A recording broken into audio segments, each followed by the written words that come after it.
Ma'am, আমার লিঙ্গটা লম্বায় 6 ইঞ্চি আর মোটায় পুরো 5 ইঞ্চি। একজন আমাকে বলেছে এত বড় হলে নাকি বউ চলে যাবে। সামনের মাসে বিয়ে করতে যাচ্ছি, প্লিজ উত্তরটা দিবেন। দেশের এবং প্রবাসের ভাই বোনদের প্রতি সালাম। আসসালামু আলাইকুম। আমি প্রভাষক ডাক্তার রিক্তা পারভিন, হোমিওপ্যাথি এবং আয়ুর্বেদিক চিকিৎসক। আজকে খুব গুরুত্বপূর্ণ একটা কমেন্টসের উত্তর করব। কোনো এক শুভাকাঙ্ক্ষী আমাকে কমেন্টস করছেন। অবশ্যই এই কমেন্টসটা কিন্তু অনেক অবিবাহিত পুরুষ কিন্তু করে থাকে, অর্থাৎ যুবকরা। আবার বিবাহিত কিছু যুবকই এই প্রশ্নটাই অন্য অ্যাঙ্গেলে বলে থাকে। তা যে শুভাকাঙ্ক্ষী অর্থাৎ যে যুবক আমাকে কমেন্টসটা করছেন, তিনি কমেন্টস এমনভাবে করছেন যে, ম্যাম, আমার লিঙ্গটা লম্বায় 6 ইঞ্চি আর মোটায় পুরো 5 ইঞ্চি। একজন আমাকে বলেছে এত বড় হলে নাকি বউ চলে যাবে। সামনের মাসে বিয়ে করতে যাচ্ছি, প্লিজ উত্তরটা দিবেন। ধন্যবাদ ভাইয়া, খুব সুন্দর একটা কমেন্টস করার জন্য। কারণ এখন সবাই সচেতন হয়েছে, এই জন্যই আপনাকে ধন্যবাদ দিলাম। তো আপনি সরাসরি প্রশ্নটা করছেন। অনেকে এটা নিয়ে কিন্তু আতঙ্কে থাকে, ভয়ে থাকে। কারণ এই বিষয়টা অনেকে ডাক্তারের কাছে শেয়ার করতে পারে না বা করে না, বন্ধুদের কাছে বলে। বন্ধুরা কিন্তু এতটা বোঝে না, না বুঝে বিভিন্ন রকম অ্যান্সার করে থাকে, বুদ্ধি পরামর্শ দিয়ে থাকে। তো এই কারণে অনেক ছেলের দেখা গেছে যে 30, 35, 36, 40 বয়স হয়ে গেছে, বিয়ে করে না। এই যে মানে চাপায় একটা প্রশ্ন, চাপায় একটা ভয়, এটা মনের ভিতর রেখে এরা সামনের দিকে আগায় না, তো বিয়ে করে না। কিন্তু আপনি প্রশ্ন করছেন, এর জন্যই আপনাকে আবারও ধন্যবাদ দিচ্ছি। তো আসলে ভাইয়া, বাংলাদেশ সহ এশিয়া মহাদেশের পুরুষের লিঙ্গের গড় সাইজ কিন্তু 6.2 ইঞ্চি, আর বাংলাদেশের পুরুষের 4, 4.5, 5 ইঞ্চির মধ্যে সীমাবদ্ধ থাকে। তো এখন সবাই কিন্তু চায় যে তার লিঙ্গটা বড় হোক, কিন্তু আসলে লিঙ্গ কখনো বড় হয় না। কারণ আগে যে অবস্থায় ছিল, যদি এখন নষ্ট হয়ে যায়, সেটা পূর্বের অবস্থায় ফিরিয়ে আনা যায়। কিন্তু পূর্বে যেমন ছিল এখনো তেমন আছে, এর থেকে আর ভালো করা যায় না। কিন্তু তারপরেও কেউ হাল ছাড়ে না, এই জিনিসটাকে তারা বড় করতে চায়। তো এখন আপনার যে সাইজটা আছে, এটা কিন্তু খুবই পারফেক্ট একটা সাইজ, খুবই পারফেক্ট। এটা আল্লাহর কাছে শুকরিয়া আদায় করতে হবে।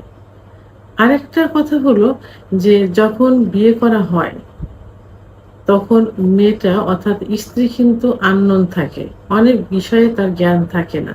আর তারপরে বিয়ের আগে তো সে যৌন মিলন করে আপনার কাছে আসেনি, যে কারণে জায়গাটা কিন্তু খুব টাইট থাকে। যদি বয়স অল্প হয়, 15, 16, 18, 17 হয়, তাহলে অনেক সময় দেখা যায় যে সহবাসের সময় সেখান থেকে ব্লিডিংও হতে পারে, প্রথম মানে বাসর রাতে। তো অনেকের এমনও দেখা গেছে যে বাসর রাতে কিন্তু তারা সহবাস করতে পারে না। 3-4 দিন, 1 সপ্তাহ কেটে যায়, 10 দিনও কেটে যায়, তারা সহবাসে যেতে পারে না। কারণ সেটা খুবই টাইট অবস্থায় থাকে। তো তারা তো ব্যবহৃত হয়ে আসেনি। তো এভাবে এবং কিছুদিন অর্থাৎ 3 মাস, 6 মাস পর্যন্ত যদি আ আ নিজেকে ধৈর্য ধারণ করে থাকা যায়, তাহলে আস্তে, আস্তে কিন্তু ঠিক হয়ে যায়। তো এখন আ তো সেক্ষেত্রে কি করতে হবে? সেক্ষেত্রে স্ত্রীকে, সেটা আপনিও কিন্তু জানেন না, স্ত্রীও আননোন। তো সেক্ষেত্রে সহবাসের পূর্বে স্ত্রীকে পর্যাপ্ত পরিমাণে ফোরপ্লে করতে হবে। কারণ মেয়েটা আননোন থাকে, তার কোনো ধারণা নেই, ভীতু থাকে, যে কারণে সেক্স উত্তেজনা কিন্তু তার আসে না। তো সেক্ষেত্রে তাকে পর্যাপ্ত ফোরপ্লে করতে হবে, যেন তার অর্গাজম হয়, অর্থাৎ কামরস আসে। কামরস আসলে জায়গাটা পিচ্ছিল হয়ে যাবে, সহবাসটা আস্তে, আস্তে সহজ হয়ে যাবে। তো এই পন্থা অবলম্বন করলে দেখা যাবে যে 3 মাস, 4 মাস, 6 মাসের মধ্যে স্বাভাবিক একটা অবস্থায় চলে আসবে। এইজন্য আপনাকে আমি বলব যে ভয়ের কোনো কারণ নেই। আপনার যথেষ্ট ভালো একটা সাইজ আছে, যথেষ্ট। তো এটা নিয়ে শুকরিয়া আদায় করতে হবে এবং স্ত্রীকে মানায় নেওয়ার চেষ্টা করতে হবে, কারণ কোনো মেয়ে ব্যবহার হয়ে কিন্তু আসে না।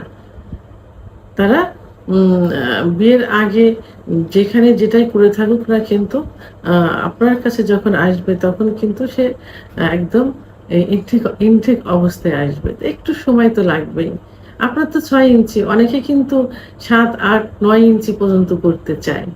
তো এইজন্য কারোর কথায় কান দেওয়ার প্রয়োজন নেই, ভয়ের প্রয়োজন নেই। আপনার মনে একটাই থাকবে যে স্ত্রীকে সাহস দিতে হবে, ভালোবাসা দিতে হবে এবং পর্যাপ্ত ফোরপ্লে করতে হবে। তাহলে দেখবেন যে কিছুদিনের মধ্যে ইনশাআল্লাহ ঠিক হয়ে যাবে। আবার অনেক পুরুষ কিন্তু একই সঙ্গে আমি অ্যান্সারটা করছি। অনেক পুরুষ বিয়ে হয়েছে দীর্ঘদিন।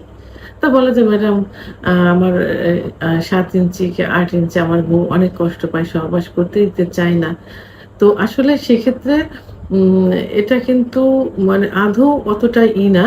কারণ পুরুষের যেমন যৌন অক্ষমতা আছে, মহিলাদেরও যৌন অক্ষমতা আছে। পুরুষের সেক্স হরমোন টেস্টোস্টেরন হরমোন কমে গেলে যৌন অক্ষমতা আসে। মহিলাদের ইস্ট্রোজেন হরমোন কমে গেলে, প্রোল্যাক্টিন হরমোন বেড়ে গেলে যৌন অক্ষমতা আসে। সেক্ষেত্রে প্রয়োজনে যদি সে ভয় পায়, আগে তো আপনার সঙ্গে সহবাস ঠিকই করতে পারত। এখন পারছে না, ভয় পাচ্ছে। কেন? তার সেক্স হরমোন কমে গেছে। যৌন উত্তেজনার চাহিদা কমে গেছে। তাকে ডাক্তার দেখান, চিকিৎসা নেন, দেখবেন পূর্বের অবস্থায় আবার চলে আসবে। এবং তাকে সহবাসের পূর্বে পর্যাপ্ত ফোরপ্লে করবেন।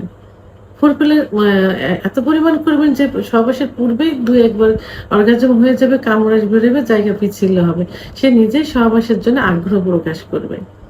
তাহলে ৬, ৫, ৭ ইঞ্চি লিঙ্গনে ভয়ের কোনো কারণ নেই। স্ত্রীর যদি সেক্স পর্যাপ্ত পরিমাণ থাকে, আপনারা যদি তৈরি করে নিতে পারেন, তাহলে যথেষ্ট ঠিক আছে বা ঠিক থাকবে ইনশাআল্লাহ।